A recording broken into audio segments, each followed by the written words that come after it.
Long before the Republic, before the Sith, before the great wars that reshaped the galaxy, the Jedi were something different. They were not yet warriors, nor were they enforcers of galactic law. They were seekers, monks who followed the will of the Force, wandering the stars in search of understanding. They built no great temples, waged no battles, and swore allegiance to no government. Their purpose was enlightenment, their weapon was knowledge, and their only code was balance. But balance is fragile and understanding is never unanimous. Even in these early days there were disagreements. What was the Force's true nature? Was it a tool to be wielded or a current to be followed? Was power something to be feared or embraced? These questions would shape the fate of the Jedi and set the course for the wars to come. The Jedi were born from a people known as the Dai Bendu, an ancient order of mystics who meditated upon the will of the Force in solitude. Over centuries, their teachings evolved, spreading across the galaxy and drawing in new disciples from many worlds. The order was not unified in those days. Different enclaves formed their own traditions, interpreting the Force in ways that suited their beliefs. Some saw it as a path to transcendence, others as a means to bring harmony to the galaxy. And among them, some began to see something else, the potential for control.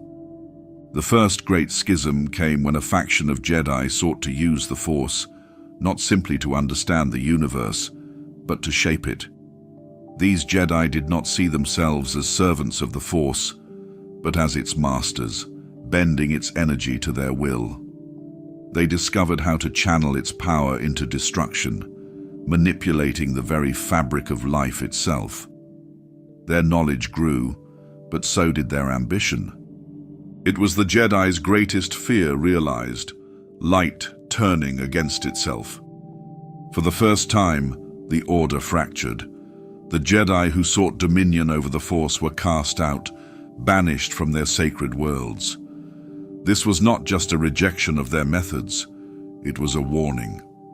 The Force was not meant to be controlled, and those who tried would bring only suffering. But the exiles did not disappear. Instead, they gathered in the shadows, their power growing unchecked, their hatred deepening. This schism marked the beginning of a cycle that would repeat throughout history. Jedi against Jedi, ideals against ambition, the battle between those who sought to follow the Force and those who sought to wield it.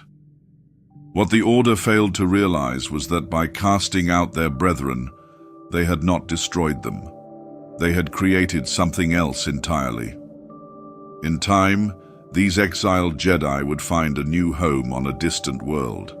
There they would encounter a civilization unlike any other, warriors steeped in the dark side, beings who had already embraced what the Jedi had rejected, the Sith. And from this meeting, the Jedi's greatest enemy was born.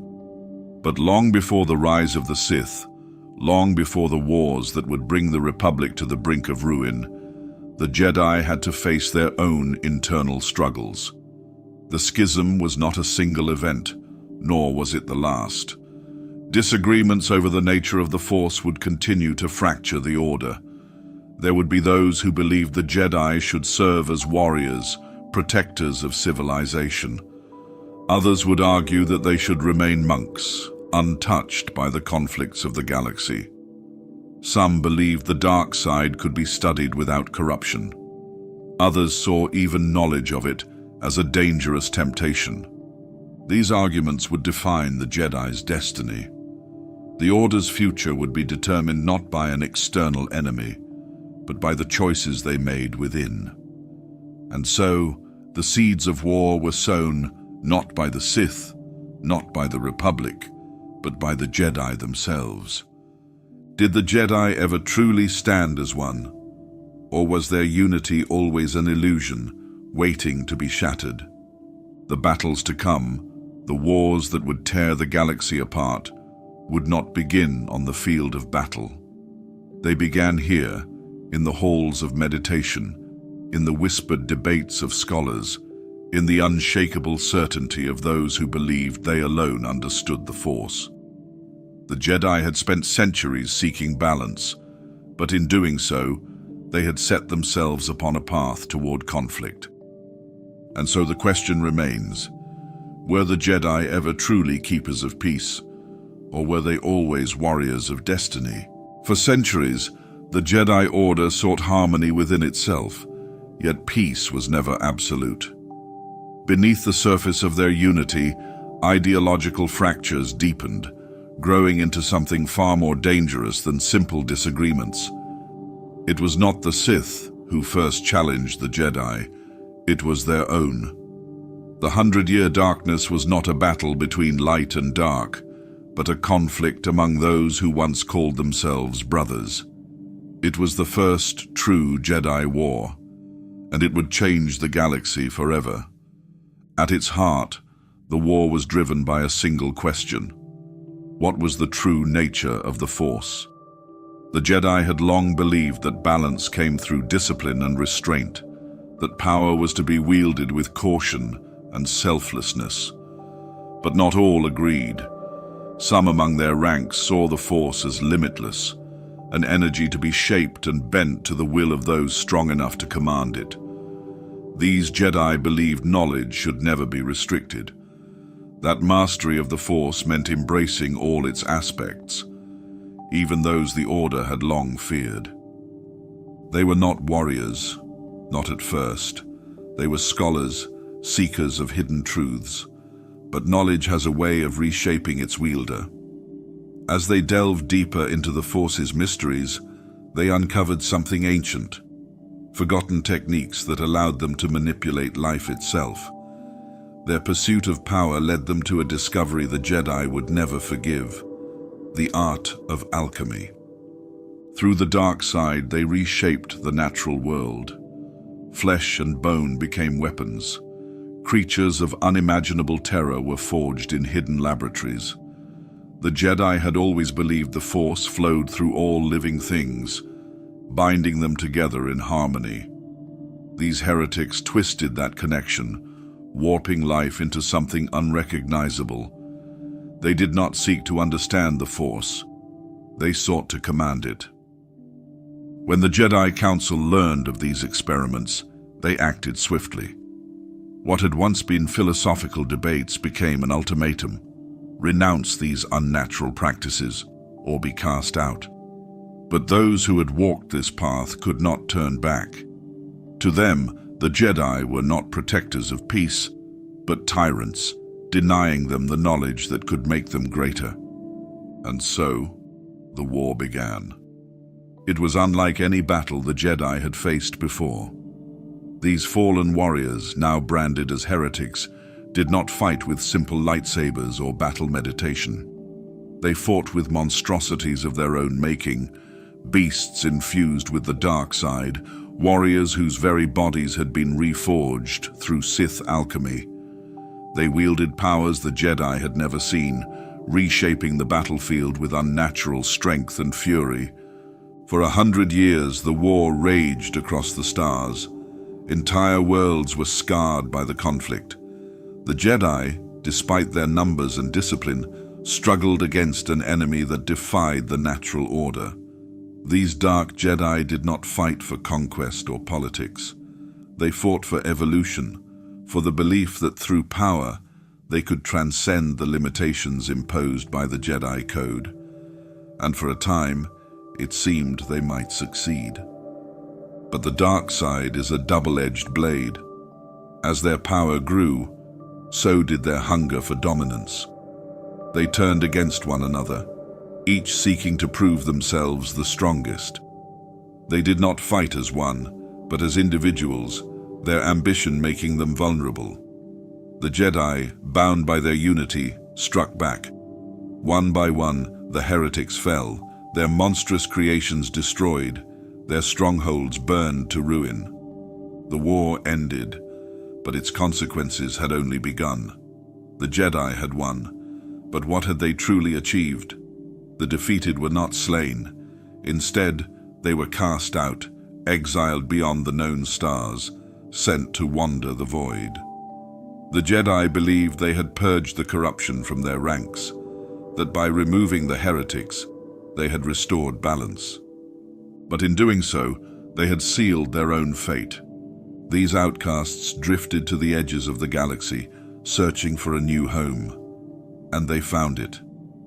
On a distant world, forgotten by time, they encountered a species steeped in the dark side, warriors who had embraced the very power the Jedi had rejected. The Sith. What the Jedi had cast away did not wither and die. It grew. It evolved. These fallen Jedi, no longer bound by the laws of the Order, did what they had always sought to do. They mastered the dark side, shaping it into something the Jedi had never imagined. They were no longer outcasts.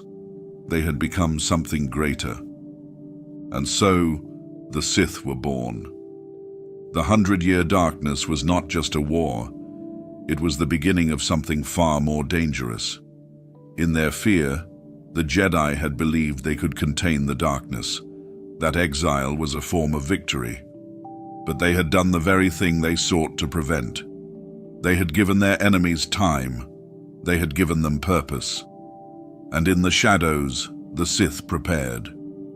For the first time, the Jedi had created something they could not control. And the war they thought they had won was only the beginning.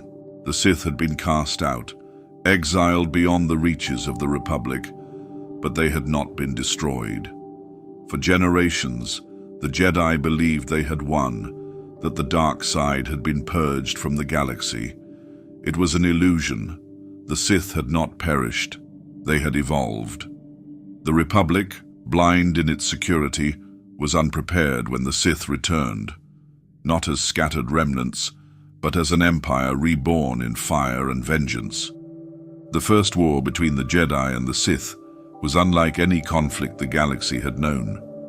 It was not a battle of conquest, but a war of survival, a clash of philosophies that had been brewing since the first great schisms within the Jedi Order. The Sith, led by their Dark Lords, had spent centuries preparing for this moment. Their armies were vast, their knowledge of the Force twisted into devastating weapons. They had not only survived in exile, they had grown stronger, fueled by the teachings of their ancestors, by the hatred they had nurtured in the shadows. The Republic was caught off guard, believing itself unassailable beneath the Jedi's protection. But the Jedi were not warriors by nature. They were guardians, scholars, seekers of wisdom.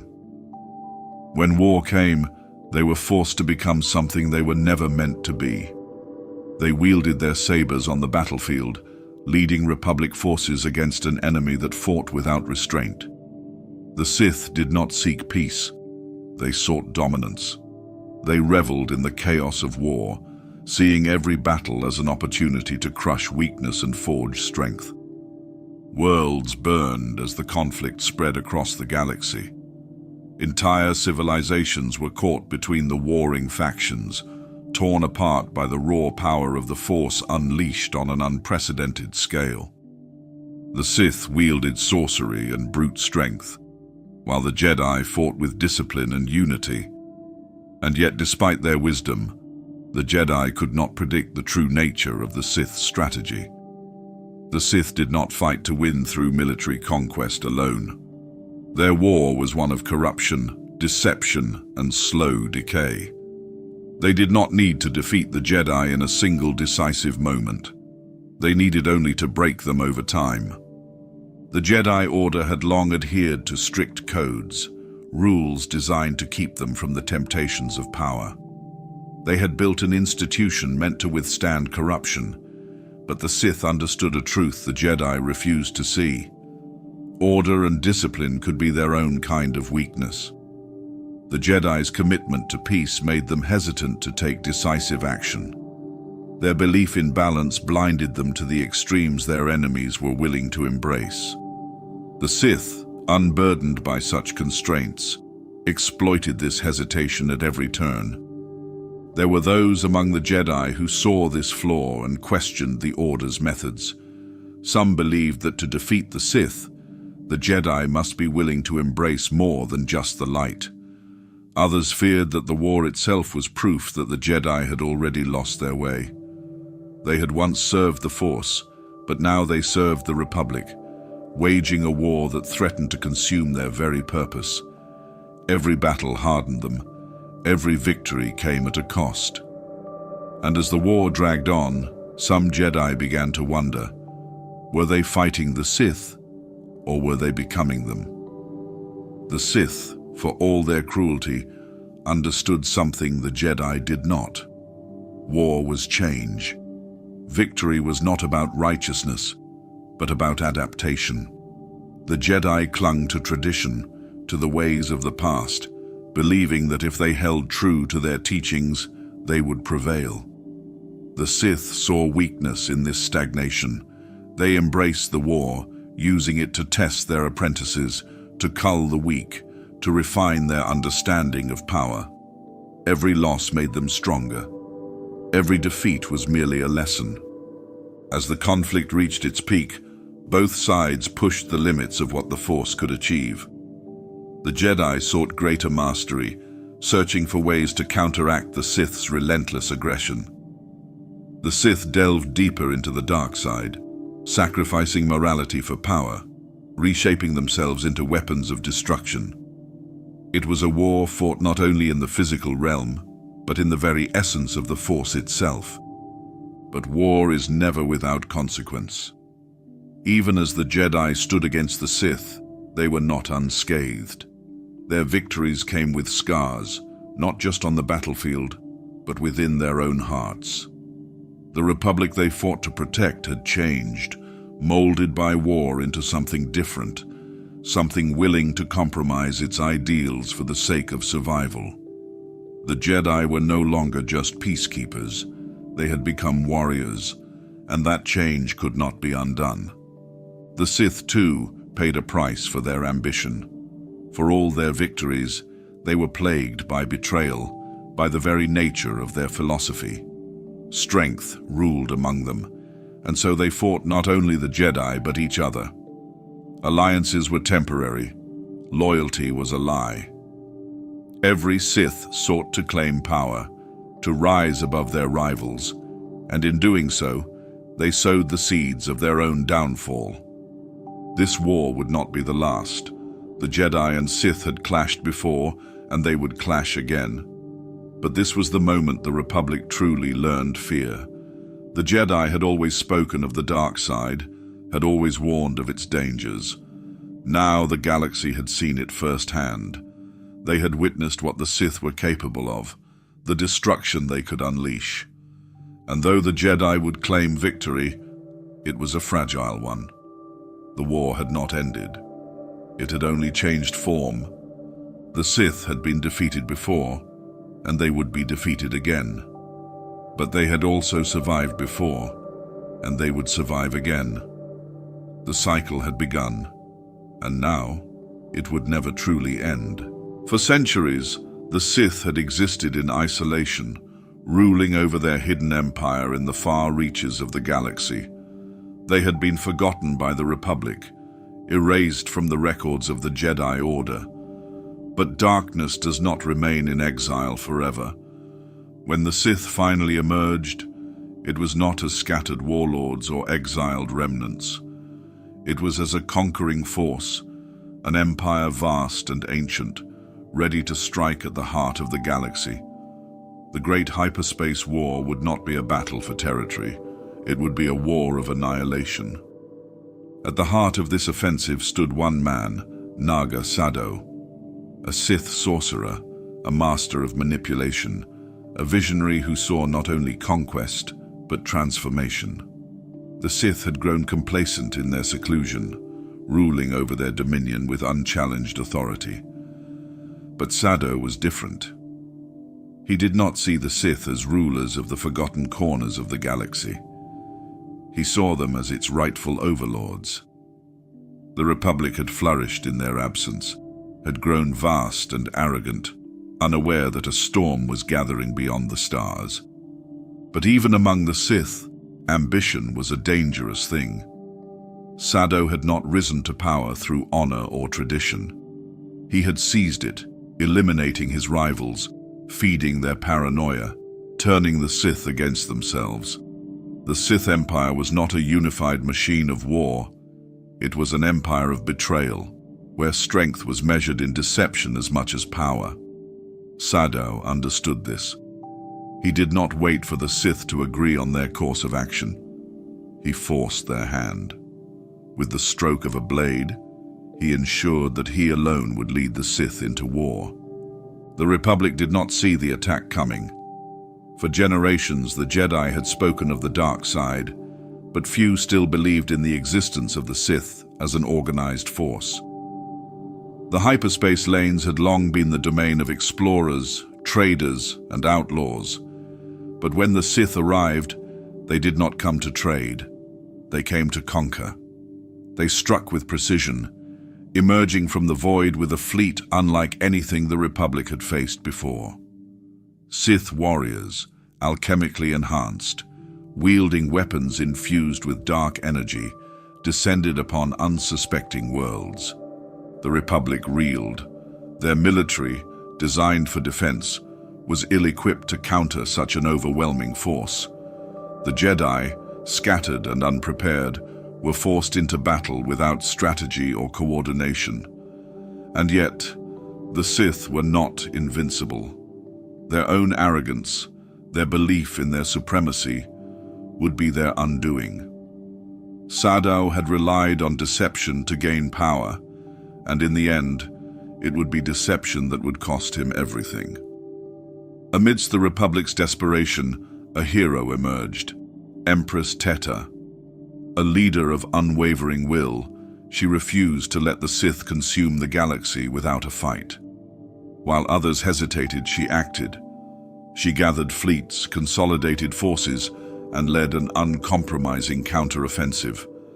But war has no victors, only those who survive. In her pursuit of victory, Teta unleashed devastation that rivaled even the horrors of the Sith. Worlds burned. Entire star systems were caught in the crossfire. The Jedi, forced to embrace the warrior's path once more, fought not just for the Republic's survival, but for their own. Naga Sado, once a master of deception, now found himself ensnared in his own lies. He had promised his followers victory, but the war was turning against him. He had assumed the Republic would fall as easily as his Sith rivals, but he had underestimated the power of desperation. The Republic was not a single empire to be conquered. It was an unbreakable idea. The Jedi were not warriors, but they would not stand aside and let darkness consume the galaxy. The war was no longer a conquest, it was a reckoning.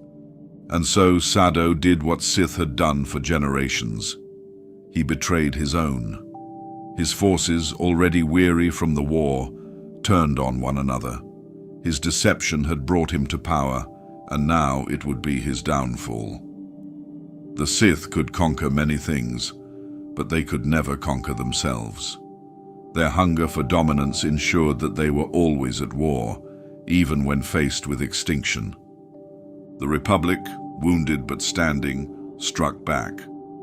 The Sith, divided and leaderless, could not withstand the full might of the Jedi and their allies. The Great Hyperspace War ended not with the Sith triumphant, but with their empire in flames. Sado, once the architect of their ascension, was reduced to a fugitive, fleeing into the darkness from which he had emerged. The Sith had believed themselves to be gods, but in the end, they were mortals, bound by the same failures that had doomed them before. But war does not simply end. Its echoes ripple across time. The Jedi had won, but at what cost? The Republic had survived, but it had been forever changed. The Sith had been driven back into the shadows, but they were not gone. Sado had been defeated, but he had planted a seed. The Sith had learned from this war. They had seen that brute force alone could not destroy the Republic, that the Jedi could not be overwhelmed by strength alone, They would adapt, they would wait, and they would return. The Jedi believed they had sealed away the darkness, but darkness does not fade, it waits. The war was over, but the Sith's true conquest had only just begun. The war was over, but the conflict was far from finished. The Sith had been broken, their empire shattered, their fleets scattered across the void. The Republic rejoiced, believing the darkness had been vanquished. But the Jedi knew better. Victory was not merely a matter of conquest, it was survival. The Sith had not simply been defeated, they had been wounded, and wounded enemies, left unchecked, could return stronger than before. The Jedi, bound by their duty as guardians of peace, faced a grim realization. If the Sith were to be truly eradicated, they would have to hunt them to the very edges of the galaxy. Thus began the great Sith Purge, a campaign unlike anything the Jedi had ever undertaken. This was not a battle between armies. It was a war of shadows, fought in secret, driven by fear. The Sith who had survived the Hyperspace war had fled into the unknown, scattering like embers cast from a dying fire. Some disappeared into deep space, hiding in forgotten star systems. Others took new identities, burying themselves in the fringes of civilization, waiting for their moment to return.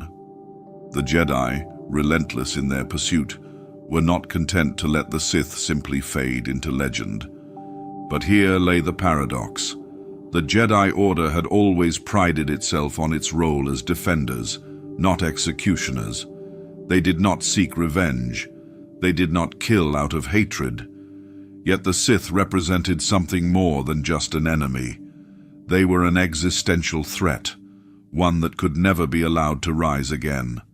How could the Jedi, sworn to preserve life, justify hunting down those who had already been defeated?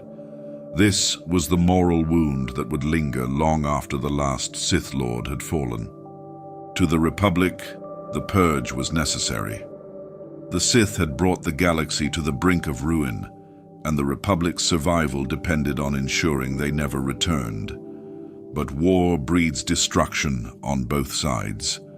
Some Jedi, believing their mission to be righteous, became something unrecognizable. They did not see themselves as peacekeepers. They saw themselves as hunters. There were those who pursued the Sith not out of duty, but out of vengeance, convinced that only through eradication could balance be restored. In their pursuit of darkness, some found themselves standing too close to the abyss. The Sith, ever cunning, understood this. They knew that fear was a weapon as powerful as any blade. They whispered to those Jedi who hunted them, planting doubt in their minds, forcing them to question the very nature of their mission. "Are we so different?" the Sith would ask. "Do you not see the hypocrisy? You preach peace, and yet you bring war. You speak of justice, yet you seek extermination." And in some cases, the Sith did not have to kill their Jedi pursuers. Doubt alone was enough to break them. The survivors of the Sith Empire learned from their downfall. They saw how brute force had failed them. Nagasado's grand vision had crumbled beneath its own arrogance, proving that overwhelming strength alone could not defeat the Jedi. The Sith who remained understood that war would no longer be waged on battlefields. It would be fought in whispers, in shadows, in deception. The rule of the strong had led them to ruin, and so they adapted. They learned patience. Many of the surviving Sith became wanderers, taking on new identities, waiting for a time when the Republic and the Jedi would grow complacent. Others sought refuge in ancient ruins, studying the forgotten teachings of Sith Lords long past. Holocrons, texts, relics, anything that could preserve their knowledge for the future. They no longer sought conquest in the traditional sense. They sought survival, biding their time until the galaxy had forgotten them. But time did not heal all wounds. The Jedi Purge did not bring peace, it left scars. The Order had succeeded in destroying the Sith's empire, but in doing so, they had changed. The line between Guardian and Warrior had blurred, and the war had forced the Jedi to embrace a brutality they once abhorred. And for the Republic, the threat of the Sith became a ghost story, something to be feared but never fully understood. The Sith had lost the war, but they had gained something just as valuable: myth. In the years that followed, they would not simply be remembered as an enemy defeated, but as something far worse, an enemy lurking in the shadows, waiting for the right moment to strike again. The Jedi had sought to erase the Sith from history, but in doing so, they had made them legends, and legends once whispered never truly die. The Purge had nearly wiped out the Sith, but it had also set the stage for their return. The Jedi had shown them what did not work, what had led to their downfall, and the Sith who remained, the ones who had survived through cunning rather than strength, understood that the path forward would not be through war, but through secrecy. They would not strike from the front, they would strike from within. The Great Sith Purge was not the end of the Sith. It was the beginning of something far more dangerous. The Jedi had once believed the Sith were extinct, erased from history by the Great Purge. They had been wrong. From the ashes of the old empire, new Sith rose, not as a singular force, but as warlords, cult leaders, and dark prophets, each claiming dominion over the dark side. What had once been a hidden enemy lurking in the shadows now erupted into a chaos unlike anything the galaxy had ever seen. This was not a war between two great powers. It was 1,000 wars, a ceaseless wave of destruction that battered the Republic for generations. The Jedi, once the protectors of peace, became something else entirely, warriors locked in an endless cycle of conflict. The new Sith Wars were not a single battle, nor a single campaign.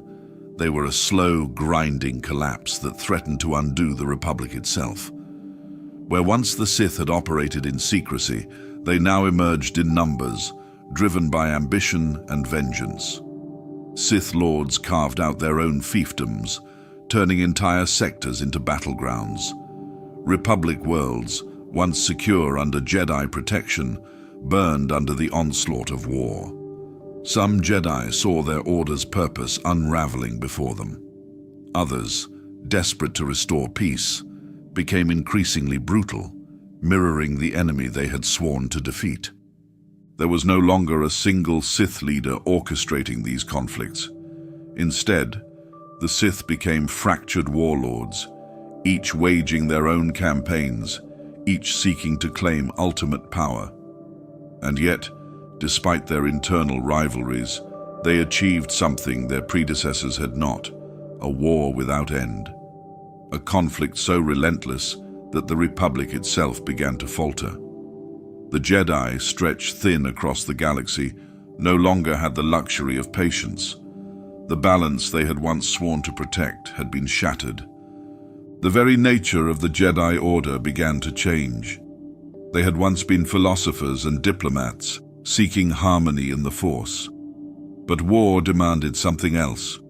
They became soldiers, generals leading armies, their robes replaced by armor, their temples transformed into war rooms. The teachings of the Jedi Code, serenity, detachment, the rejection of fear, began to feel hollow in the face of the Sith's unrelenting advance. For some, the line between Jedi and warrior blurred beyond recognition. Could one remain a Jedi while waging an endless war? Could peace be achieved through violence? The Republic, once the beacon of stability, teetered on the brink of collapse. Faith in the Jedi wavered. Once revered as protectors, they now seemed like another faction in an eternal struggle. Politicians questioned their effectiveness. Entire worlds, weary of war, abandoned the Republic altogether, choosing neutrality or aligning themselves with Sith warlords who promised protection in exchange for loyalty. The corruption within the Republic deepened as some leaders saw opportunity in chaos. For the Jedi, this was the deepest wound of all, not the battles lost, but the loss of trust. What had they become? Had the Order strayed too far from its purpose? The High Council, once certain in its wisdom, began to fracture. Some believed that only through absolute control could the Sith be defeated. Others argued that war itself was corrupting the Jedi, pulling them toward darkness, and still, the fighting continued. The Sith, for all their strength, were not invincible. Their greatest weakness had always been their own nature. Infighting plagued them. Lords betrayed apprentices. Apprentices overthrew masters. The same ambition that fueled them also ensured they could never truly unite. This was the Jedi's only advantage, the certainty that in time the Sith would consume themselves. But time was running out. The Republic was crumbling, and with each battle fought, the Jedi lost a piece of themselves. For a moment it seemed as though the Sith had already won, not through conquest, but through attrition. The Jedi Order was exhausted, diminished. The Republic fractured. Even if the Sith were defeated, what would remain? And then, a darkness began to rise within the chaos. One that would bring an end to this war not through numbers, but through cunning. A single Sith, watching from the shadows, saw the flaws in both Jedi and Sith alike. He did not see the chaos of the war as a path to victory. He saw it as a mistake. The Sith had always lost because they had been reckless, undisciplined. They had sought power in the moment, rather than in the future.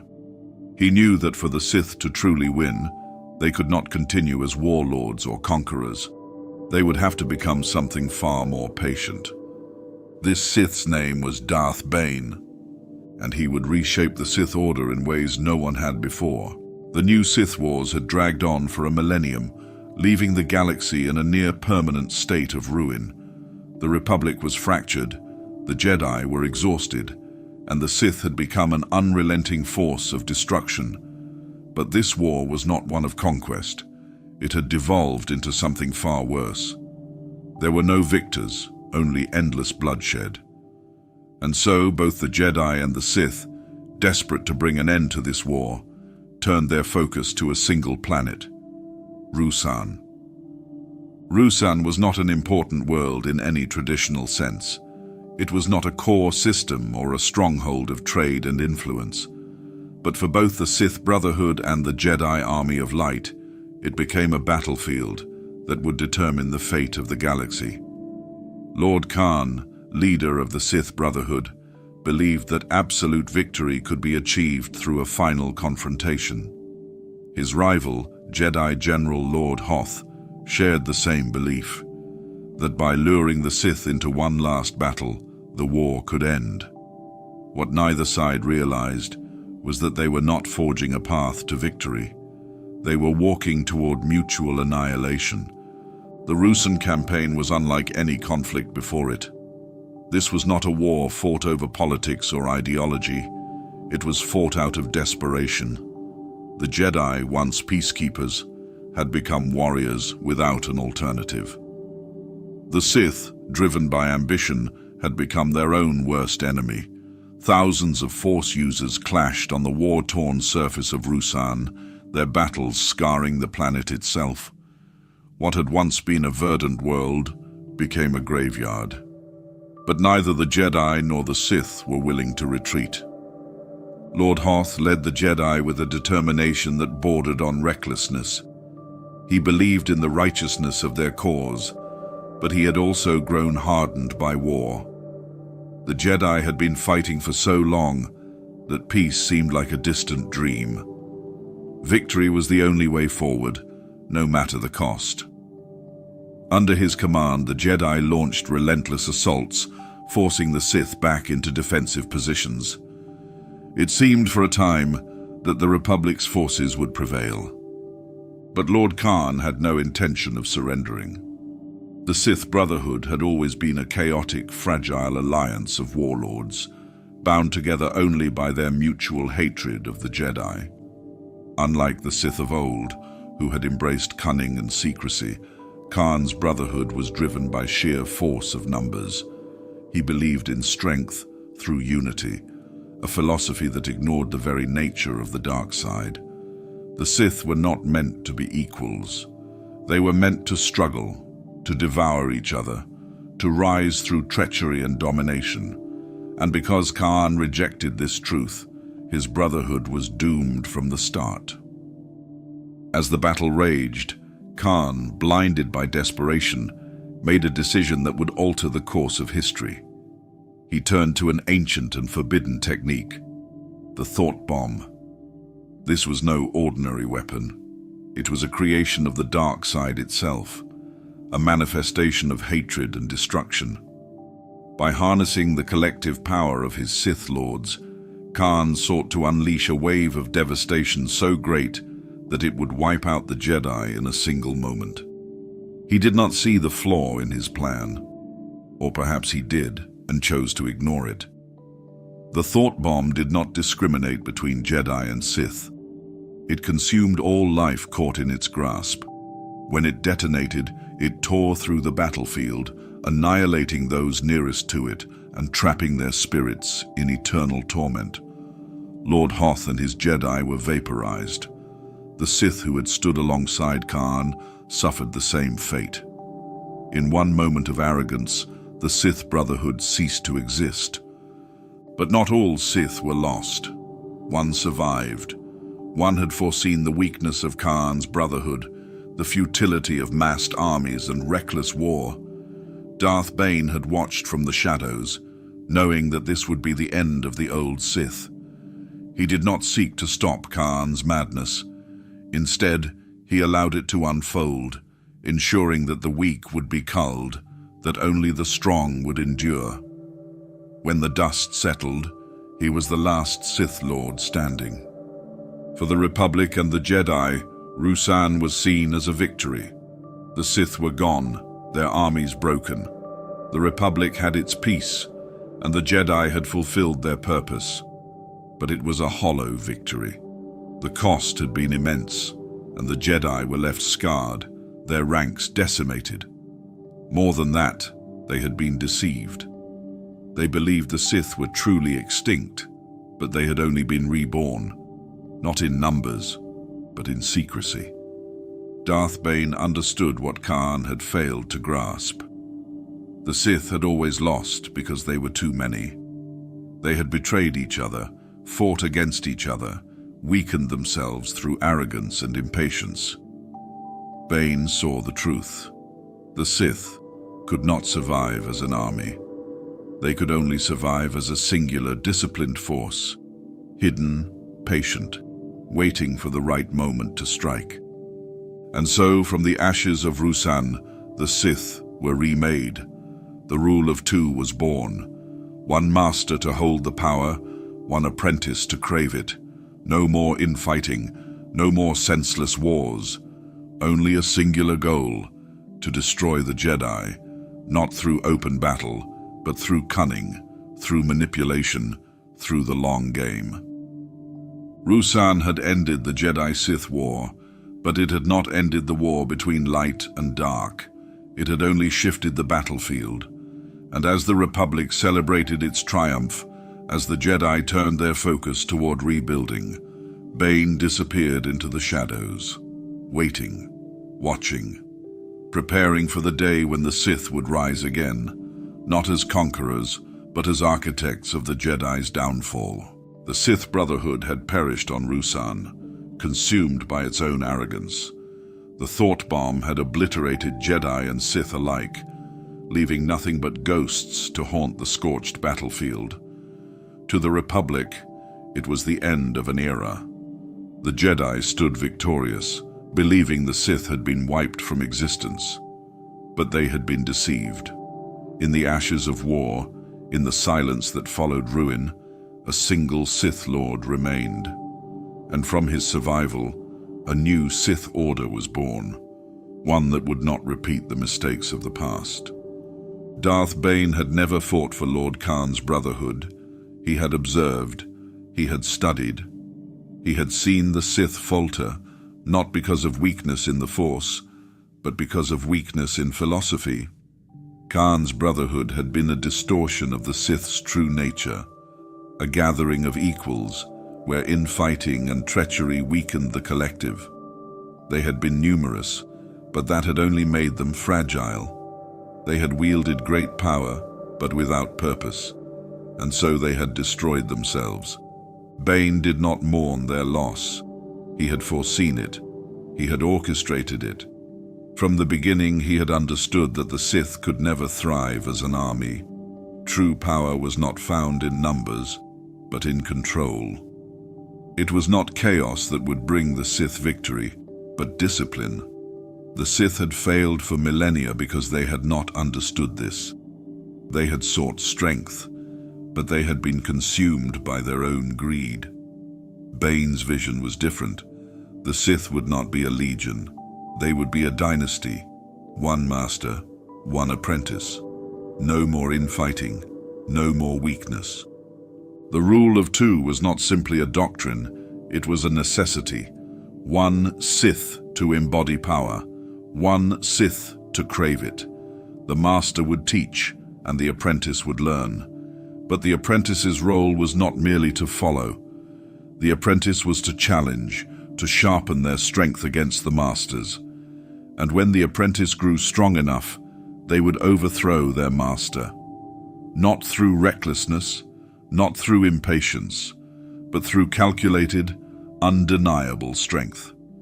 In this way, the Sith would become stronger with each generation, ensuring that only the most cunning, the most powerful, would survive. This was the essence of the Sith, not disorder, but a cycle of strength. The rule of two was not a betrayal of the Sith's history. It was a refinement. It was evolution. Bane saw what no Sith before him had understood. The dark side could not be wielded by many. It could only be mastered by those who were worthy. But Bane's revolution did not begin and end with philosophy. He needed an heir. He needed an apprentice who would carry this vision forward. He found her on Ruusan, among the wreckage of war. Zana was a child when Bane discovered her, but the Force had marked her as something more. She had survived the massacre on Ruusan not by chance, but through instinct. She had already begun to touch the dark side, though she did not yet understand it. Bane saw potential in her, a mind as sharp as his own, a will strong enough to endure the trials to come. He did not need an army. He needed one successor, trained in the new way of the Sith. Zana would be that successor. Together, they disappeared into the shadows. The galaxy believed the Sith were no more, and the Jedi, exhausted by war, did not question it. They had fought for so long that they welcomed peace without hesitation. They rebuilt, believing the darkness had been vanquished. But peace had made them blind. The Jedi had always been warriors of ideals, but war had changed them. They had become soldiers, generals, enforcers of the Republic's will. And now, without the Sith, they found themselves without purpose. For the first time in history, they were not fighting an enemy. They were maintaining an illusion. The Republic saw them as guardians of peace, but the Jedi themselves were uncertain of their role. They had won, but at what cost? And so, while the Jedi debated philosophy, while the Republic rebuilt from the devastation, Bane and Zana waited. They trained, they prepared. The Sith were not gone, they had only changed. This was the genius of the rule of two. The Sith would never again reveal themselves as a conquering force. They would never again fight the Jedi in open war. That path had always led to failure. Instead, they would move in the shadows, manipulating events from within. The Sith would work through deception, through patience. They would infiltrate the Republic, corrupt its foundation, weaken the Jedi not through war, but through slow decay. For 1,000 years the Sith had fought the Jedi through brute force, and for 1,000 years they had been defeated. Now they would fight another way. Bane had no interest in a single victory. His war would be fought over generations. The Sith would not seek to destroy the Jedi. They would seek to erode them, to make them vulnerable, to break their connection to the Force itself. And so, the greatest deception in galactic history began. The Jedi believed they had won, but the true war had only just begun. The Sith no longer needed armies. They no longer needed to rule openly. They had learned the greatest lesson of all. Power was not something taken. It was something built over time, with patience and cunning. Bane had given the Sith a future, and through Zana, that future would endure. The galaxy would forget the Sith. The Jedi would become complacent. And when the time was right, the Sith would return, not as conquerors, but as masters. The Mandalorians had always been warriors, but this war was different. This was not a conquest for glory, not a skirmish against scattered worlds. This was a campaign of destruction, a calculated assault against the Republic itself. The Mandalorians did not seek to rule, they sought to burn. Planets fell, entire systems collapsed under their brutality. The Republic begged the Jedi for aid, but the Jedi Council did nothing. The Jedi believed in balance, in the will of the Force. They had fought wars before, but this time they hesitated. War was a path to darkness. Violence, even in defense, left scars, and so they deliberated, debating the ethics of intervention while the Republic suffered. They saw the Mandalorian Wars as a test, one the Republic would have to pass without them. The Jedi Order was meant to be above politics, above war. They were keepers of peace, not generals. But not all Jedi agreed. Among them, two figures refused to stand aside. Revan and Malak, brilliant, charismatic, restless. They had seen the devastation firsthand, had walked among the ruins left in the wake of the Mandalorians. While the Council meditated, Revan took action. He gathered Jedi who shared his conviction, warriors who could not ignore suffering while they had the power to stop it.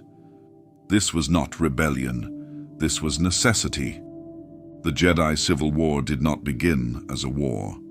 It began as a choice. Revan's followers, called the Revanchists, left the Order behind, choosing war over philosophy. They did what the Jedi would not. They fought, and they won. But war has a cost. The Mandalorians were powerful, but they had never faced an opponent like Revan. He was not only a warrior, he was a tactician, a strategist, a mind that could see a battlefield not as a clash of armies, but as a puzzle to be solved. He understood the Mandalorians in ways the Jedi never had.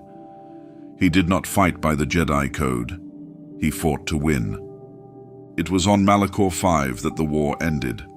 The Mandalorians had gathered their full strength, expecting a final, honorable battle. But Revan had no interest in honor. He activated the Mass Shadow Generator, a super weapon that crushed fleets, obliterated armies, and left nothing but echoes in the Force. The Mandalorians were broken. The war was over. But something had changed. Revan had seen war in its rawest form. He had fought with power unrestrained, had wielded the Force without the limits imposed by the Jedi.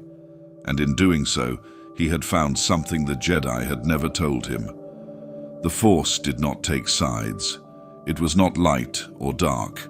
It was power, and power was meant to be used. Victory had not come without consequence. Revan and his followers had stared into the abyss, and they had not looked away. Returning from war, they did not return as Jedi. They returned as something else. The Republic celebrated them as heroes, but the Jedi knew the truth. Revan and Malak had been changed by what they had seen, by what they had done. Their actions had saved the Republic, but at what cost? The line between Jedi and Sith had never been so thin. And then, without warning, Revan and Malak disappeared. They had gone beyond known space, chasing whispers of something far greater than the Mandalorian threat. What they found changed the course of galactic history forever.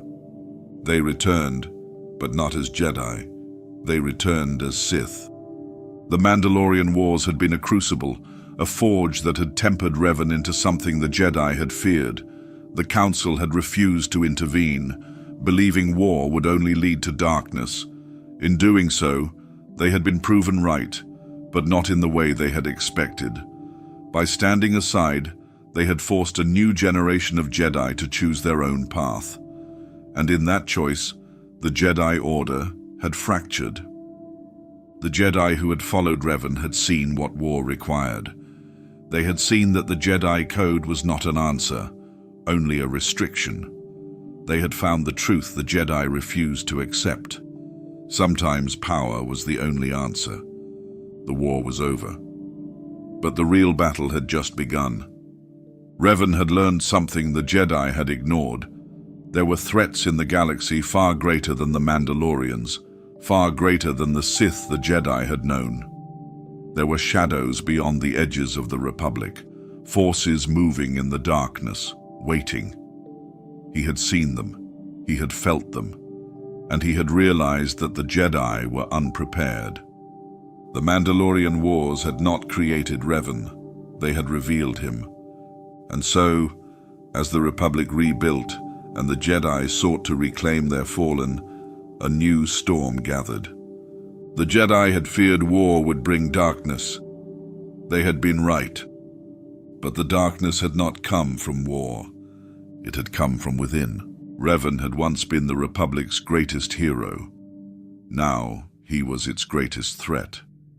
The Mandalorian Wars had changed him, forging him into something the Jedi had not foreseen.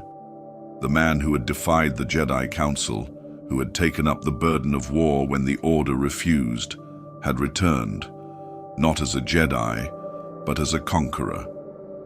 He and Malak had ventured into the unknown regions and found something powerful enough to turn them against the very Order they once served. The Jedi Civil War was unlike any war before it. This was not the battle of light versus dark. This was light against light, a war fought between those who had once been brothers and sisters. The Jedi Order, already fractured by the Mandalorian Wars, now faced an even greater crisis. Their own had turned against them, leading a Sith empire built from Jedi who had followed Revan into exile. These were not Sith born of ancient teachings, but warriors who had seen the cost of inaction. They had been disillusioned by the Council's hesitation, by its refusal to act, by its belief that war itself was a path to darkness. But what if darkness had already come? What if the Jedi had only ensured their own destruction by doing nothing? Revan did not fight to destroy the Republic. He fought to claim it. He did not seek chaos. He sought order. He believed the Jedi were blind, that their philosophy of detachment and balance had left them weak.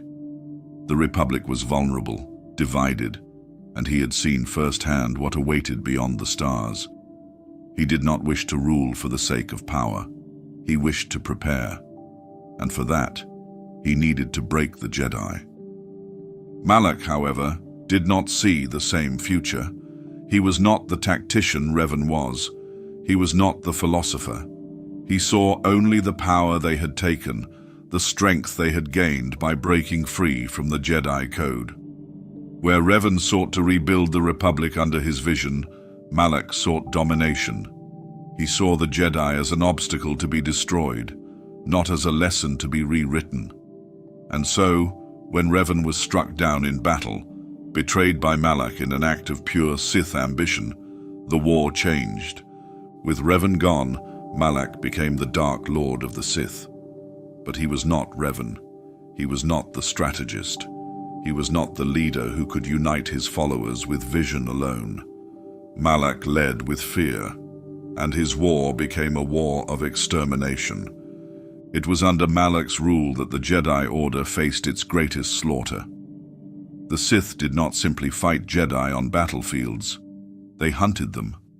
They tracked them to their enclaves, their hidden sanctuaries, and wiped them out.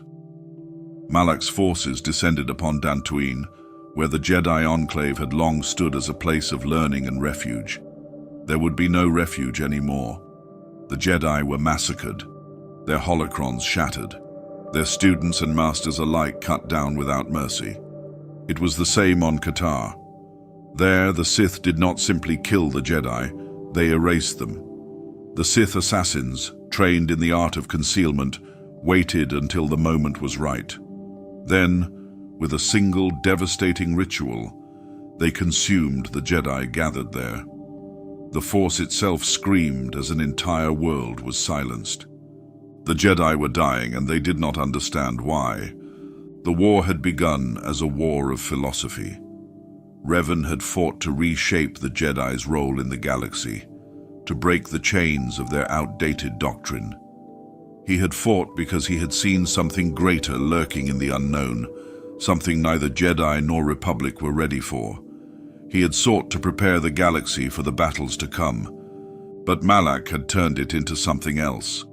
This was no longer a war to reshape the Jedi. This was a war to end them, and the Jedi were unprepared. The Council, already weakened, had no answer for the Sith's relentless advance. The Jedi had always fought wars against the Sith, but they had never fought against their own. They had never faced enemies who knew their tactics, who understood their philosophy, who could anticipate every move they made. Revan had trained his followers well, and even in his absence, their strength continued to grow. The Republic's fleets burned. Entire Jedi temples fell. In desperation, the Jedi did something they had never done before. They ran. They scattered, vanishing into the outer rim, severing their ties to the Force to hide themselves from the Sith. They abandoned their temples, their strongholds, their teachings. Those who could not disappear were slaughtered. The Jedi Civil War was not simply a battle between Jedi and Sith. It was an extinction. And yet, even in the war's final moments, the Jedi did not understand. Did Revan's war expose the flaws in Jedi philosophy? Or did it prove that the Sith were always destined to rise again? Revan had not set out to destroy the Jedi Order, but in forcing them to confront their own weaknesses, he had done something no Sith before him had accomplished. He had broken them, not just through battle, not just through war, but through an idea. Revan's war was a test, and the Jedi had failed. But history does not end with failure. The Jedi Order had been shattered, but it had not been erased. The war had burned away its illusions, had stripped it down to its very core. The Jedi had always believed themselves to be keepers of balance. But balance was not stagnation. It was not silence. It was not refusing to act while the galaxy burned. The Jedi Civil War had destroyed the Order, but it had also forced it to change. The war was over, but the lessons it left behind had only begun. The Jedi Order had endured wars before. It had faced the Sith, the Mandalorians, even its own civil conflicts. But the Dark Wars were something else entirely. This was not just a war, it was annihilation. The Jedi had been shattered by the Jedi Civil War, scattered to the farthest reaches of the galaxy, hiding in the shadows, severing their connection to the Force to avoid detection. And yet, even in exile, they could not escape what was coming.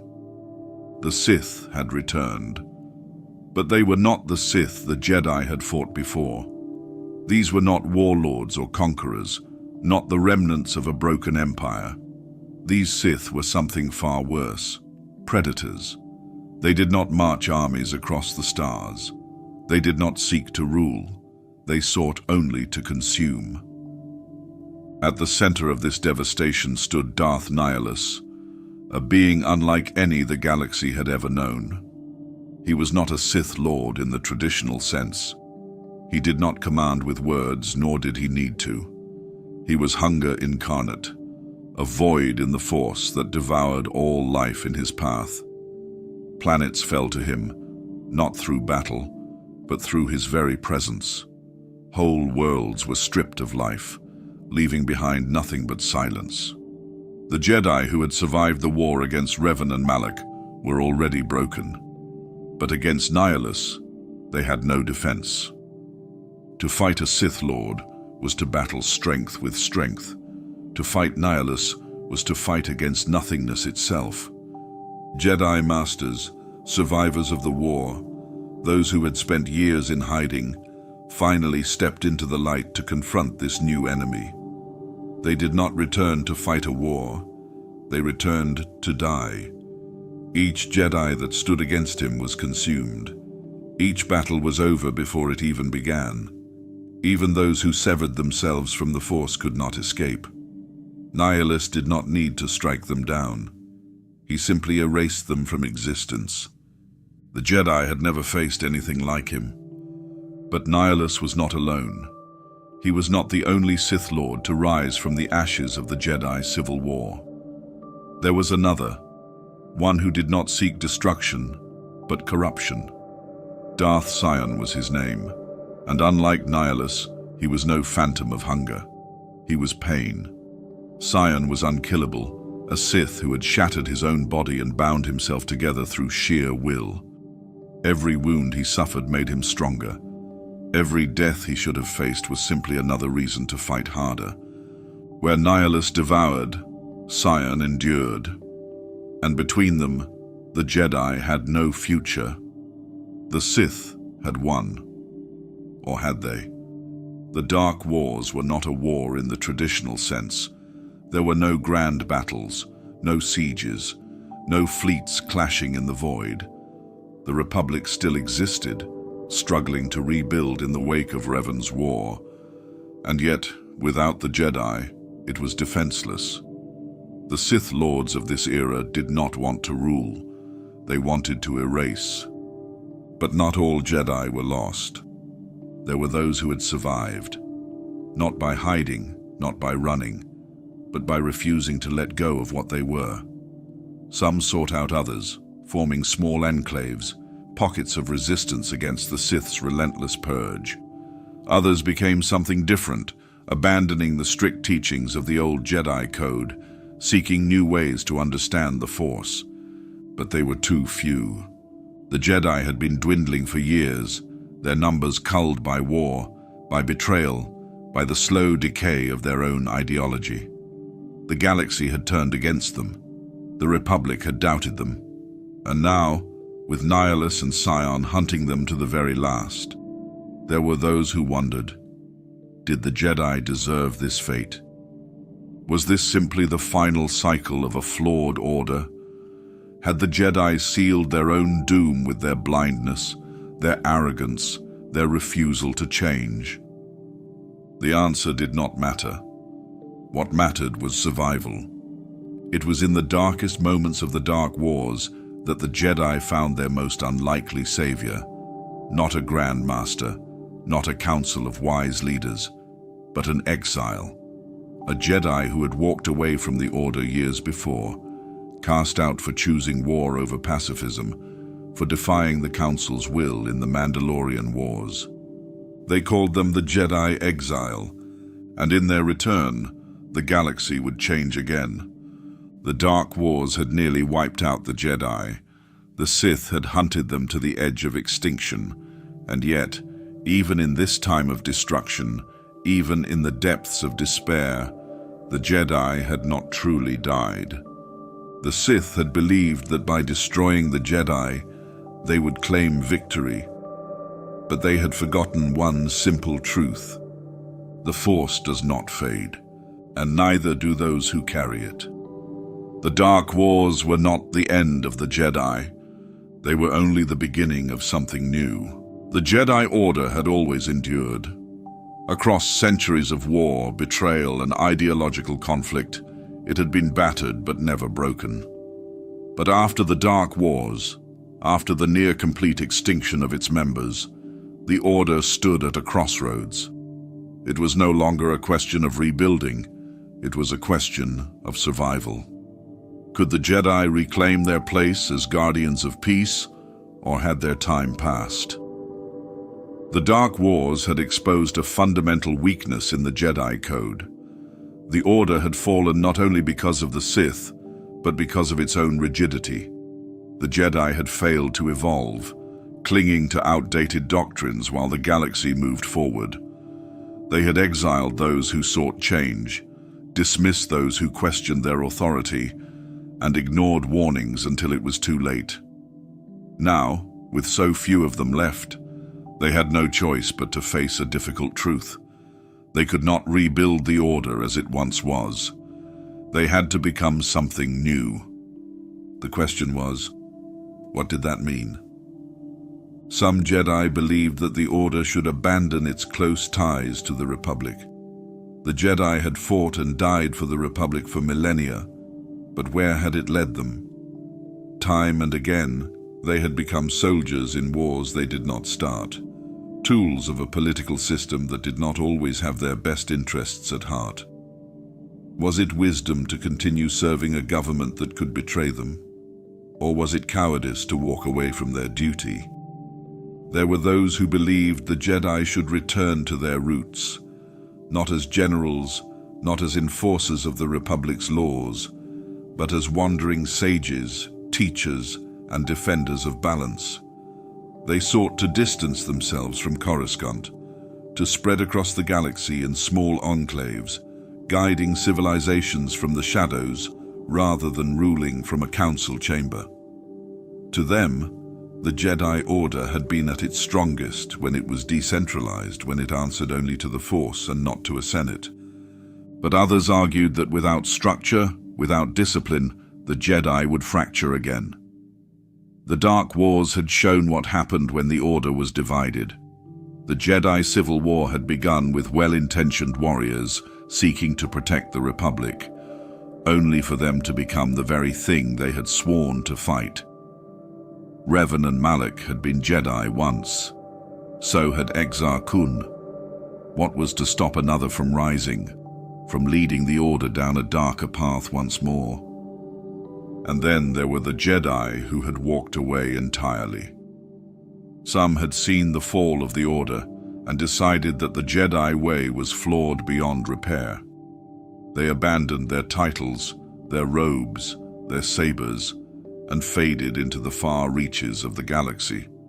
Some lived in exile, refusing to take part in the Jedi's rebirth.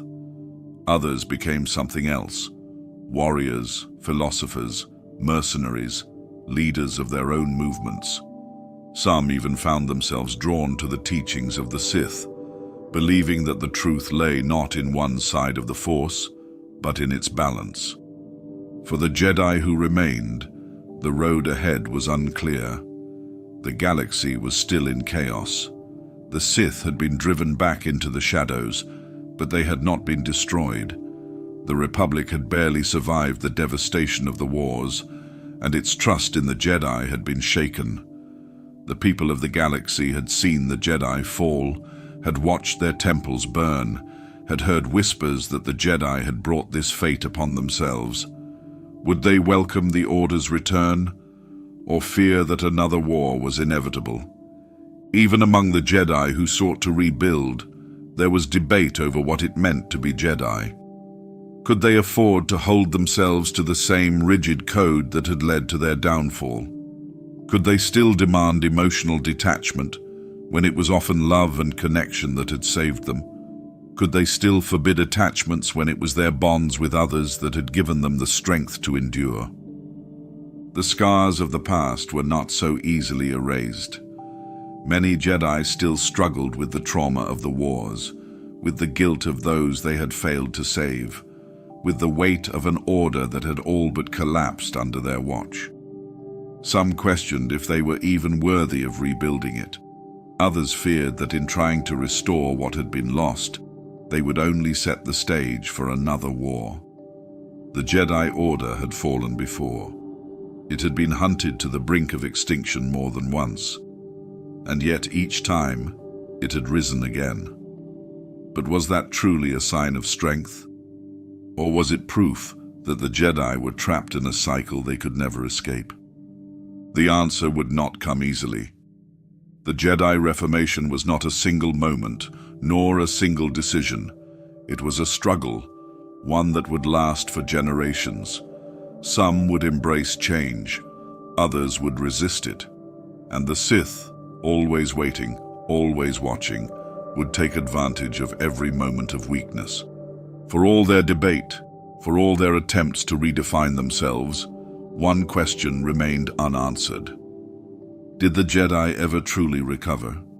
Or had the wars left scars too deep to heal? The Jedi were never meant to be soldiers. For thousands of years they had served as guardians of peace, wielding the Force not as a weapon of conquest, but as a guide to justice and wisdom. And yet, when war came to the Republic, when the galaxy fell into chaos, the Jedi did not hesitate. They took command of armies, donned the armor of warriors, and became generals in a conflict unlike anything they had ever faced. It was a decision that would change the Jedi forever. The Clone Wars was not just another galactic conflict. It was a test of the Jedi Order's very identity. The Republic's war against the Separatists was vast, spanning thousands of systems, fought by legions of clone soldiers engineered for battle. The Jedi, once peacekeepers, found themselves at the head of these armies, leading men who had been born to fight and die at their command. But could an order sworn to protect life justify becoming instruments of war? From the beginning, the war forced the Jedi into moral compromises. The Republic was crumbling, its corruption laid bare, yet the Jedi stood beside it, fighting to preserve a system that was already falling apart. Their enemy, the Separatists, was led by Count Dooku, a Sith Lord, but one who had once been a Jedi. His claim that the Republic was beyond saving, that the Jedi were puppets of a failing government, was not entirely untrue. And yet, the Jedi fought against him, not because they believed the Republic was pure, but because they saw no other choice. But was it a choice at all? The Clone Wars had not begun naturally. It had been engineered. The Sith had orchestrated every step, manipulating the Republic and the Jedi into a war they could never truly win. Darth Sidious, operating in the shadows, controlled both sides. He fueled the conflict with deception, ensuring that no matter who emerged victorious, the Jedi would be the ones who suffered most.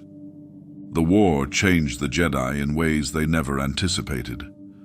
As generals, they had to make decisions that no Jedi should have been forced to make, ordering attacks, leading invasions, sacrificing soldiers for the sake of victory. The clones followed without question, but each Jedi who fought alongside them knew the truth. They were leading men who had never been given a choice. The clones were born into war, bred for battle, their identities erased before they could even form. And yet the Jedi fought beside them, knowing that their existence was a tragedy of its own. The burden of command weighed heavily on the Jedi. Many struggled to reconcile their role as warriors with their duty as peacekeepers. Some, like Anakin Skywalker, embraced the war, finding purpose in battle. Others, like Ahsoka Tano, questioned whether the Jedi should have been involved at all. And then, there were those who saw the war for what it truly was, a trap, a game being played by unseen forces. As the war dragged on, the Jedi lost themselves. Their temples remained, their traditions endured, but something fundamental had changed. They no longer mediated disputes between star systems. They conquered them. They no longer sought to prevent war. They fought to win it. They spoke of peace while waging battle, claiming to serve the Force while ignoring its warnings. And all the while, the Republic grew darker. The Senate became more authoritarian, granting Supreme Chancellor Palpatine greater powers with each passing crisis. The Jedi, sworn to defend democracy, watched as it eroded before their eyes, yet they did nothing. Their hands were too bloodied, their focus too consumed by war. They had become soldiers, and soldiers followed orders. Some Jedi began to see the truth too late. Master Pong Krell, once a respected Jedi, turned against his own clones, believing that the Republic was doomed and that the Jedi should align with the Sith instead. Barriss Offee, a Padawan trained in the Jedi ways, bombed the Jedi Temple in an act of rebellion, declaring that the Jedi had become no better than the Sith they claimed to oppose. Her actions were condemned, but her words rang true. Had the Jedi lost their way? Had they already fallen without even realizing it?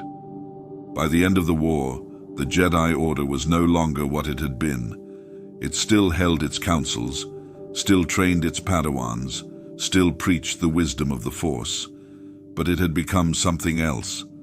An army, an institution of war, a force that no longer knew how to exist without battle. And then, just as quickly as the war had begun, it ended.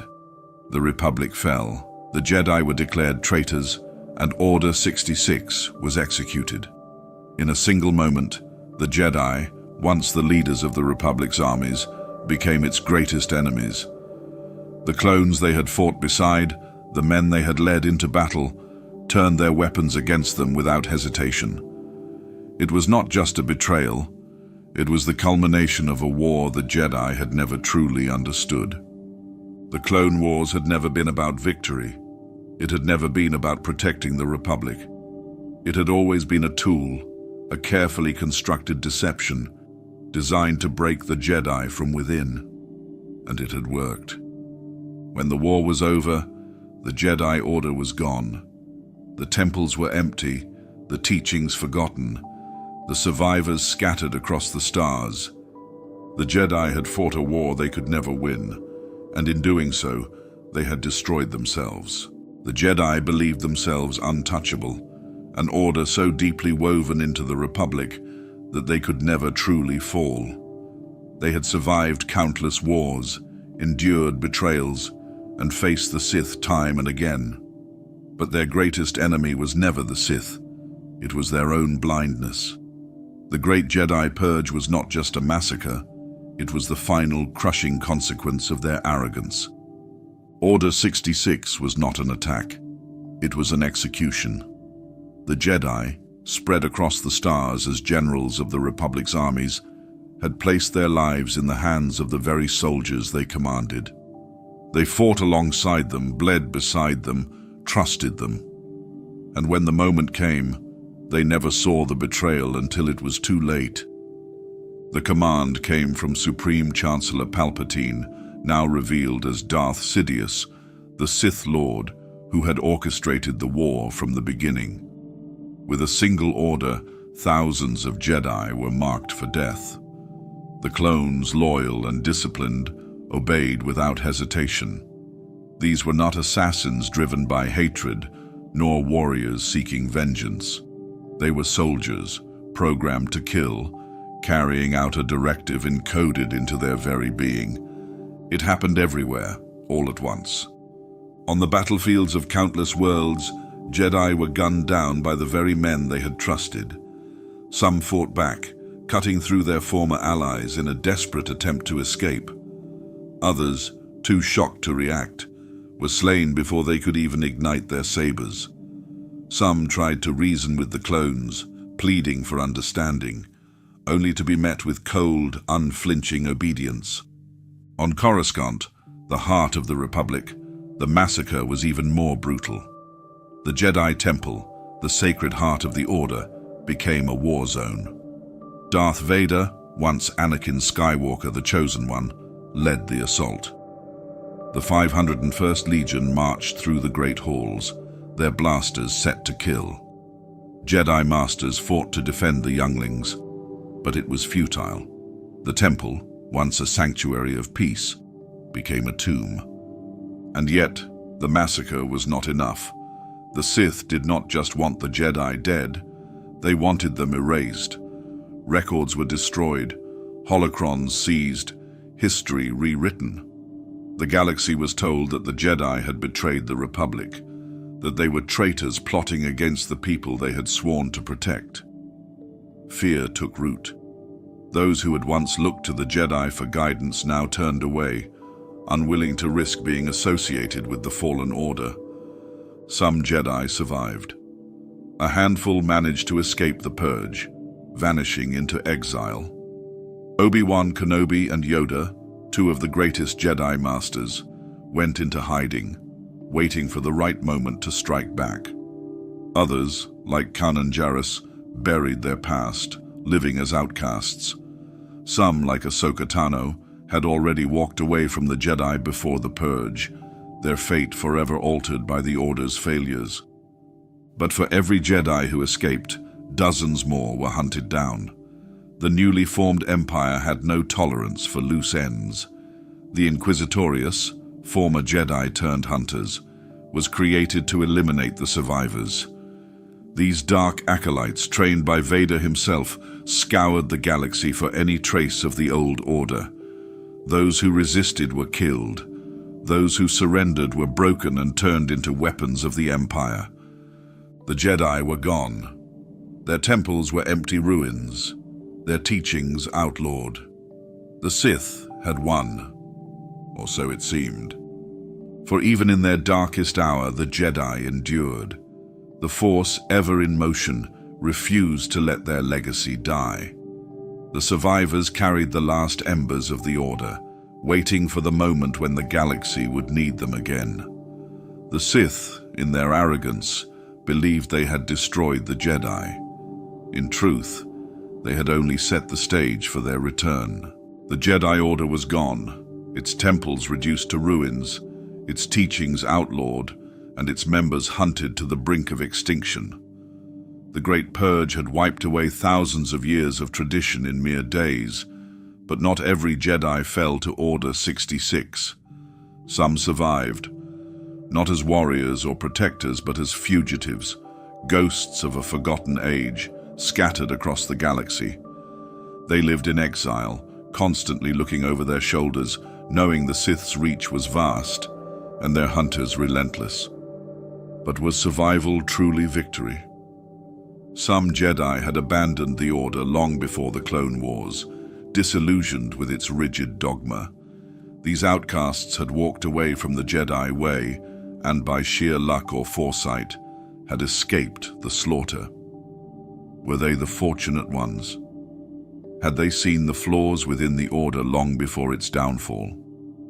Ahsoka Tano, once Anakin Skywalker's Padawan, had turned her back on the Council after being falsely accused of treason.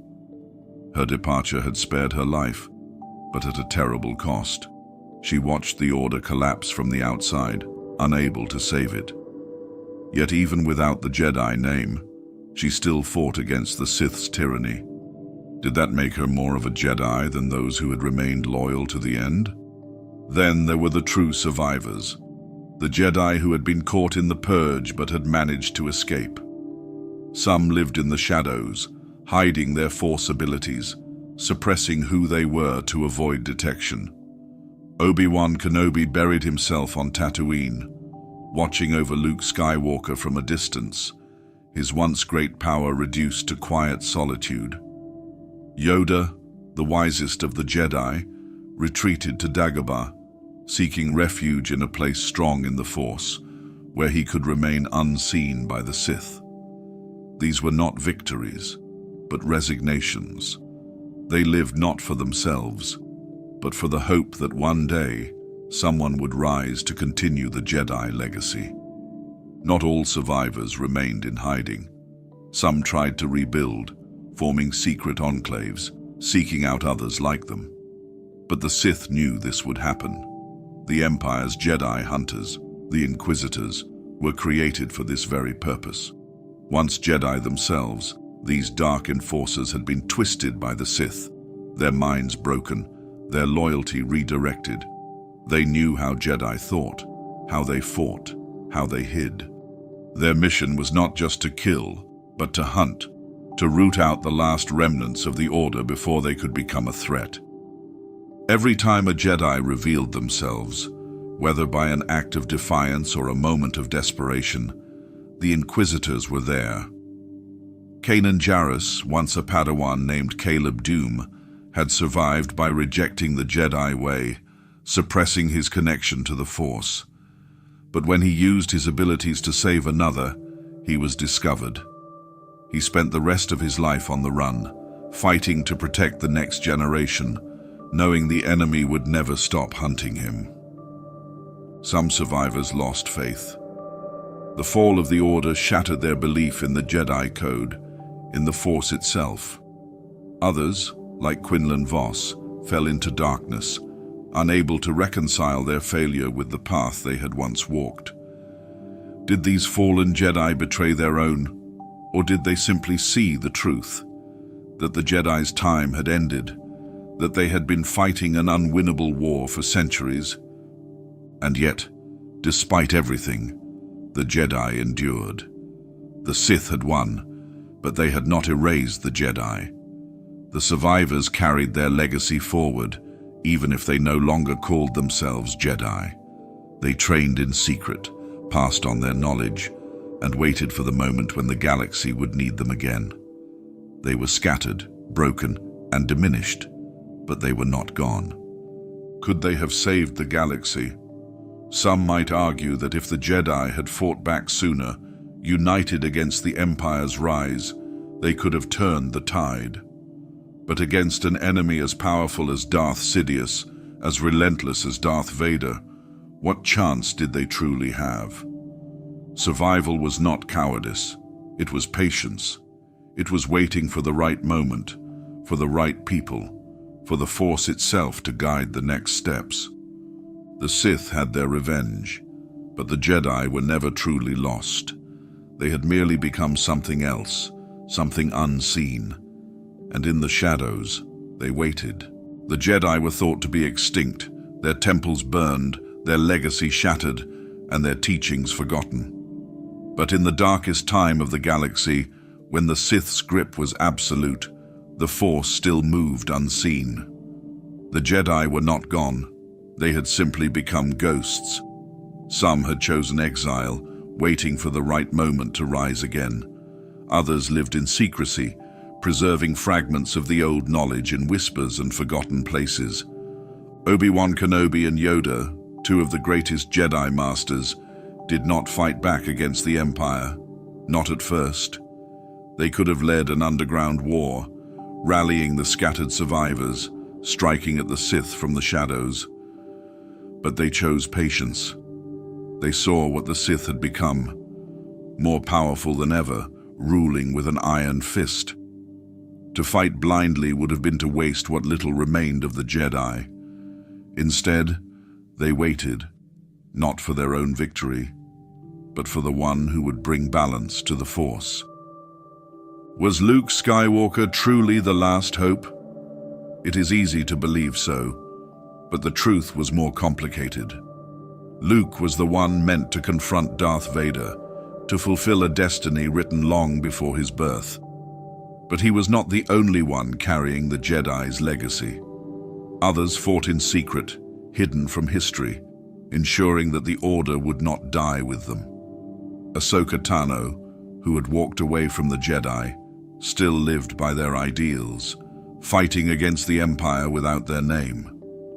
Kanan Jarrus, a survivor of the Purge, trained a new apprentice in the ways of the Force, knowing that one day the Jedi would be needed again. The Rebel Alliance was more than just a political movement. It was a battle for the very soul of the galaxy. And though the Jedi no longer stood on the front lines as generals, their influence was felt in every act of defiance. The rebellion itself was an echo of the Jedi's old mission, to protect the innocent, to stand against tyranny, to believe in something greater than power. The Jedi Order may have been destroyed, but its teachings endured, even among those who had never held a lightsaber. Did the Jedi truly survive in secret? The Empire hunted relentlessly, erasing every trace of their existence. Holocrons, sacred texts, and ancient knowledge were either destroyed or hidden away. Yet some remained, passed between trusted hands, waiting for the right moment to be used again. There were still those who could feel the Force, who longed for guidance, even if they did not know the words to describe it. The Jedi had always been more than an order. They were a philosophy, an idea, and ideas cannot be killed. Obi-Wan and Yoda's decision to wait was not made lightly. They knew the risks, knew that by staying in hiding, they were allowing the Sith to grow stronger. But they also knew that to act too soon would doom any chance of true restoration. They had seen what happened when the Jedi fought without understanding, how they had been manipulated, turned into weapons, and led to their own destruction. They would not make the same mistake again, and so they waited, trusting in the Force, believing that when the time was right, a new Jedi would rise. Luke Skywalker did not come to them as a warrior, but as a student. He was not trained to fight a war, but to understand the truth, to see beyond the conflict, beyond the cycle of violence that had defined Jedi and Sith for millennia. He was not meant to be just another Jedi. He was meant to be something different. The war against the Empire was fought in the open, starships clashing, armies rising, worlds burning. But beneath it, another war was being waged, a battle of knowledge, of belief, of what it truly meant to follow the Force. The Jedi had fallen because they had lost their way, because they had become too rigid, too blinded by their own teachings. If they were to return, they could not simply repeat the past. As Luke trained, as the rebellion grew, as the Sith tightened their grip, a question lingered. Was the old way of the Jedi worth saving, or was it time for something new? The Force had not abandoned the galaxy. It was waiting, just as the Jedi were. And soon, the last remnants of the Order would have to decide, not just how to fight, but how to rebuild. The Battle of Endor was more than a clash between fleets, more than the destruction of the second Death Star. It was the culmination of a war that had raged for millennia, the final confrontation between Jedi and Sith, between light and darkness. But was it truly an ending, or merely another turn in an unbroken cycle? At the heart of the battle was Luke Skywalker, the last Jedi, standing before Darth Vader and Emperor Palpatine. He was not a warrior like the Jedi of old. He had not been trained for war. And yet, he was the first Jedi in generations to truly understand what the Order had forgotten, that victory was not found in destruction, but in redemption. Luke and Vader's duel was not just a contest of strength, but of belief.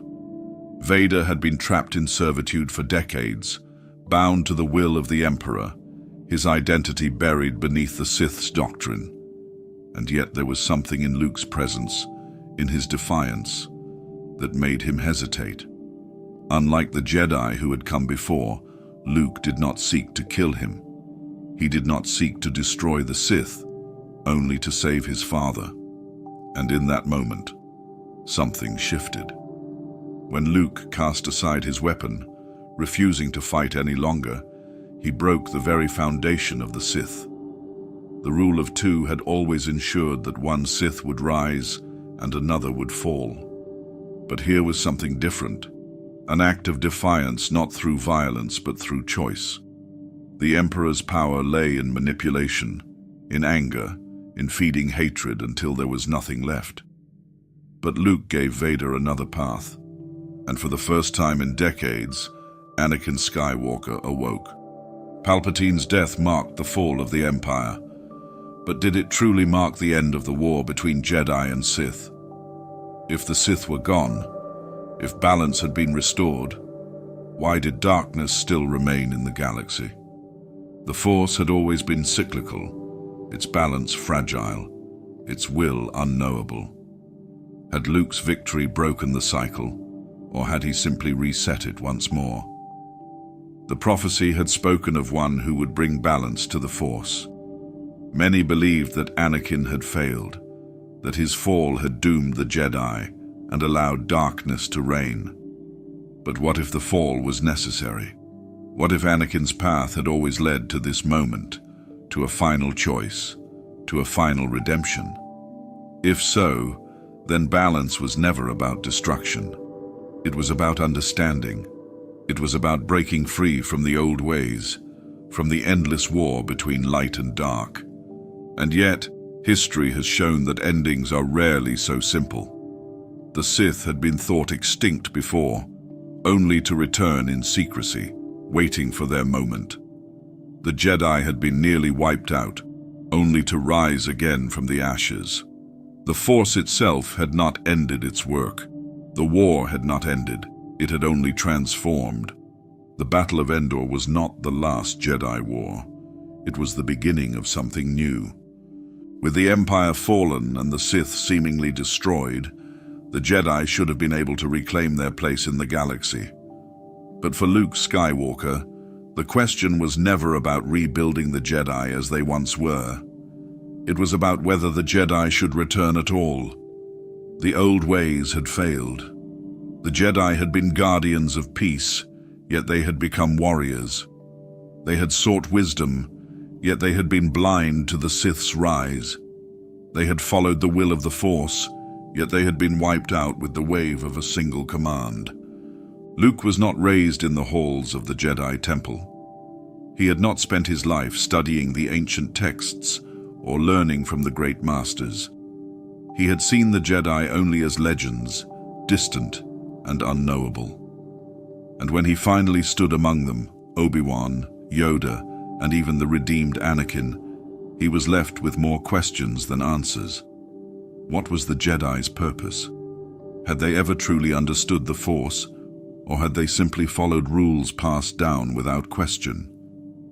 As he sought to rebuild, Luke struggled with these questions. He gathered students, training them in the ways of the Force. But he did not build another Jedi temple in the heart of the Republic. He did not swear allegiance to any government. The Jedi had once served the Republic, only to be used as weapons in its wars. Luke would not allow history to repeat itself.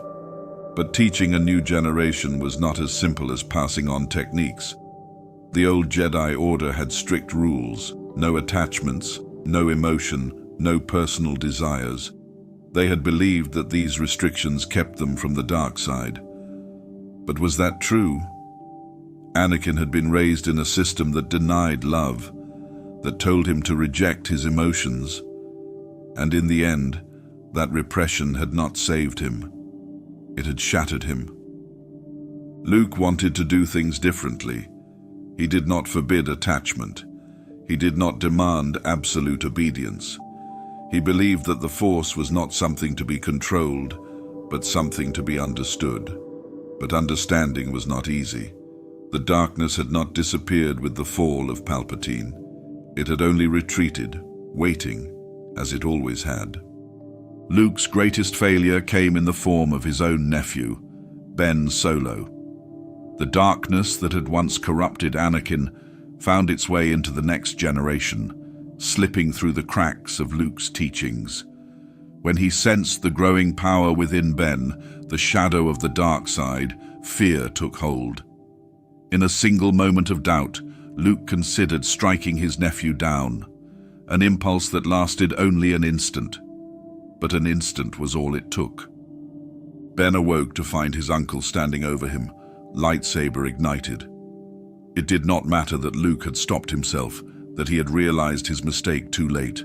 Ben saw only betrayal, saw only the hypocrisy that had plagued the Jedi for generations. And in that moment, Luke's new order crumbled. In Exile, Luke questioned everything. Had he failed because the Jedi were never meant to return? Had the Force itself guided him toward destruction? The old Jedi Order had been rigid, blind to its own flaws, and yet Luke's attempt to do things differently had still led to tragedy. The Sith had always believed that the Jedi were doomed to fall because they denied reality, that they fought against the natural balance of the Force. Had they been right all along? But the Force does not end with one person. Luke may have lost faith in the Jedi, but the Force continued to move, to search for balance. Rey's arrival on Ahch-To was not chance. The Force had called her there, just as it had once called Luke to Dagobah, just as it had once guided Anakin to his destiny. And in her, Luke saw something unexpected, not the last of the Jedi, but the possibility of something new. In the end, Luke understood what the Jedi had always failed to see. The Jedi were not meant to be an institution, a set of rules to be followed without question. They were not meant to serve governments, to be warriors in wars. The Force did not belong to them. The Force had always been something greater. And so Luke did what no Jedi before him had ever done. He let go. He did not seek to return the Jedi to power. He did not seek to shape Rey into a perfect reflection of the past. He simply passed on what he had learned, not as law, but as wisdom. The future would not be his to control. It never had been. The Jedi would rise again, but they would not be what they once were. The past had been broken. The future was unwritten. And perhaps, for the first time in history, that was how it was meant to be. The Jedi have always seen themselves as guardians of peace, but history tells a different story, one of endless war, not just against the Sith, but among themselves. The Jedi have fought over doctrine, over interpretations of the Force, and over their own role in the galaxy. From the 100-year darkness to the Jedi Civil War, from Revan's betrayal to the Clone Wars, the cycle has remained unbroken. Each time, the Jedi sought to move beyond conflict, only to fall back into it. Darth Bane saw this pattern, not as a failure of the Sith, but as a flaw inherent in the Jedi themselves. He believed that power must be controlled, that conflict was necessary to forge strength. But in reshaping the Sith, did he also reshape the Jedi? The old Jedi Order feared attachment, believing that strong emotions led to the dark side. But was this fear their own, or did it stem from the Sith's influence over millennia of war? Did the Jedi, in their attempt to resist the dark side, create their own form of repression? Even among those who sought peace, darkness found a way in. The Jedi of the Clone Wars became warriors, commanders of armies, using the Force not for balance, but for battle. They justified it in the name of the Republic, but did that make them any different from the Sith Lords who sought to control the galaxy? Power, whether through violence or through ideology, always had a price. Can the Jedi ever be free of their history? They have spent centuries trying to separate themselves from the dark side, yet they have never escaped it. The more they fight against it, the more it shapes them. The cycle of light and dark is not about Jedi and Sith alone. It is about belief, about the way power moves through history. Until the Jedi truly understand this, they will remain trapped, forever repeating the past. The Jedi always claimed to be defenders of peace, yet their legacy is one of war. Across generations, they waged battles in the name of justice, believing each conflict to be the final one, the one that would bring lasting harmony. But peace never came. Instead, each war only set the stage for the next. The Sith rose and fell, yet the Jedi still found themselves locked in battle, even when the Sith were nowhere to be found. Perhaps the greatest lesson of the Jedi Wars was not about victory or defeat, but about the nature of struggle itself. The Jedi sought balance, yet they were always part of a larger cycle, one that could not be broken through war.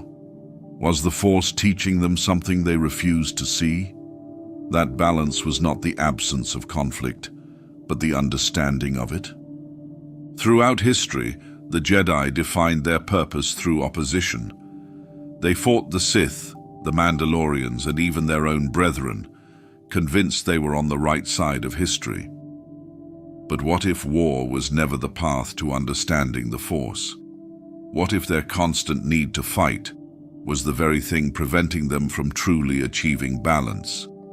Every battle they won only led to another, and the more they resisted the darkness, the more it found ways to return. The Jedi Wars were never truly about good versus evil. They were about belief, about the dangers of rigid philosophy and the cost of absolute conviction. Those who strayed from the Jedi Code were cast out, yet time and time again, it was these outcasts who reshaped the destiny of the galaxy. Revan, Qui-Gon Jinn, Luke Skywalker, all of them defied tradition, and in doing so came closer to understanding the Force than those who clung to dogma. In the end, the greatest truth of the Jedi Wars is that they were never truly over. The struggle between light and dark did not end with a battle, nor could it be resolved through victory. It was a lesson that could only be understood through failure, through the acceptance that balance is not something to be enforced, it is something to be lived.